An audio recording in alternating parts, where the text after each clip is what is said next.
What's up, Gunpla modelers? This is Strider Prime bringing you a special edition of Gundam Models. As you can see here, I am displaying the Master Grade 1/100 scale Turn-A Gundam from the series Turn-A Gundam. This is the 100th Master Grade kit that was released back in August of 2007. I picked it up a few months later, and I've been it's been sitting in my collection for quite some time, as you guys seen in my previous videos.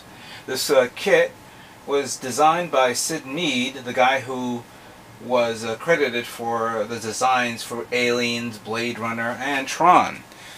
Of course, the most unique feature about this mobile suit is the fact of its mustache type antennas.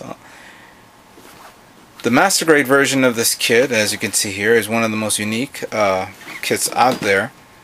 It was, I consider, looks like it was way ahead of its time in its design feature, unlike now the kits these days.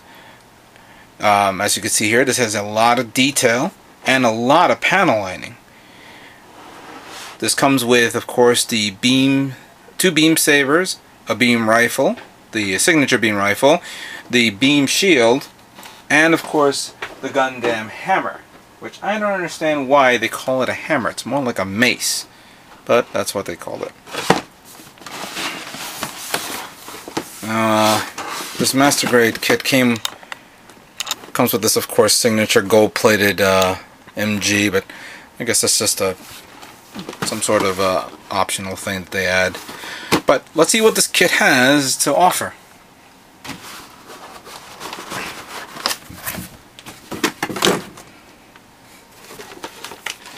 We'll cover these two in a few moments. Let's just look at the contents of the kit.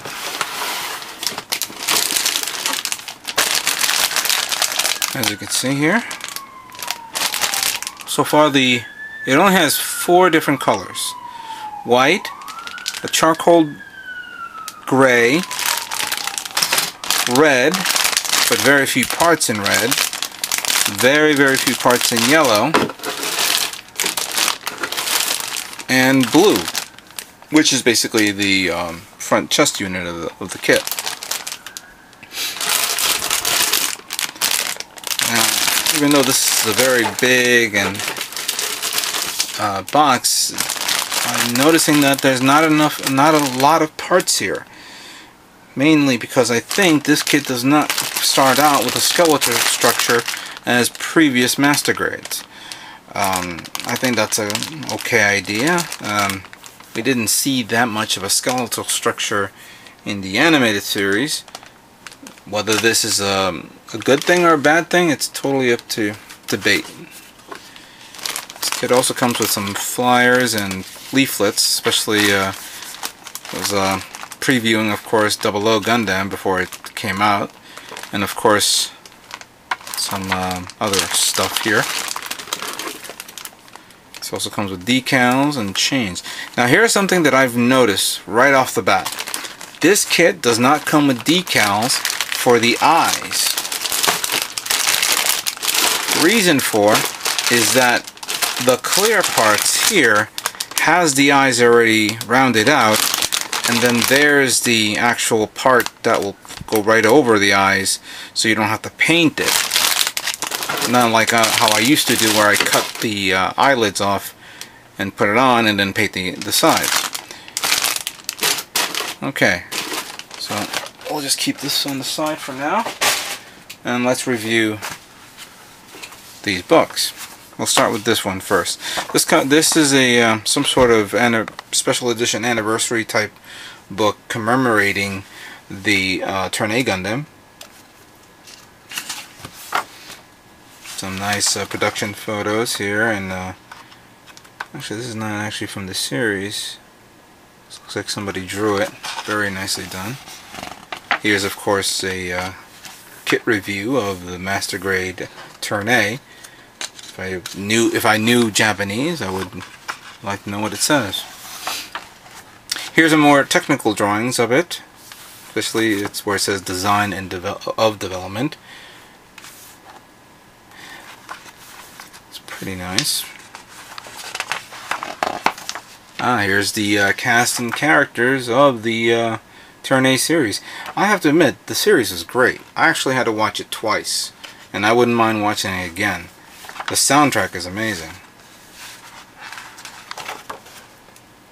Let's see what we got here. Some more like drawings and photographs. Interesting. This one covers all the models that came out when the series came out in, I don't know what year it was, but as you see here, there's a 1/100 scale Sumo, and of course Turn-A that came out, along with their 1/44 scale versions and of Turn-X, the other Sumo, and the flat, and I forgot what this guy was called. I always liked this one, and I'm inclined to think that maybe Bandai should re-release this as a 1/144 scale or a 1/100 scale. Be nice to see that as a Master Grade. And of course, maybe I'll accept this one as a Master Grade as well, because that way you have, you know, the complete dual set of these two guys. Of course, here this covers Master Grade Zaku 2.0, and of course Gelgoog, which was both version number 98 and 99, and of course I have 100. And of course there's a preview of Destiny. Alright, so now let's review the manual. Now then, as you can see here, we have the basic stuff we all know about. The section covering the part lists. Looking at this reminds me of the drawings of the robots that were designed for that role-playing game known as BattleTech or Mech Warrior in the United States.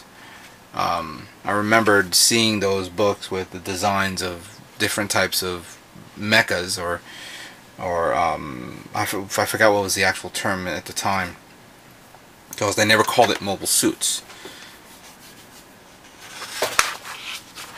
And okay, this section here covers body units, the head unit. Next page, of course, is the arm unit and the final construction of the upper torso. Some more technical drawings and detailing of the kit. This kit really begs to be detailed. This section here covers the leg unit.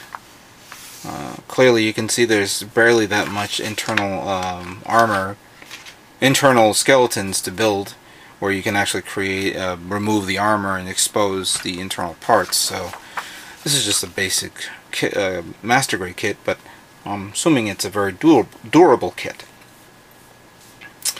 We have the waist unit being built, and the core fighter, or the waist flyer, I don't know what you call it. And then finally we come across the beam rifle, the shield, and the Gundam hammer. Now as you can see here, I've already separated all the primary colors: white, charcoal, and of course the very little red, blue, and yellow, plus the clear parts from this kit. So what I'm going to do is I'm going to take my time and remove the leftover sprues from the tree using my hobby knife.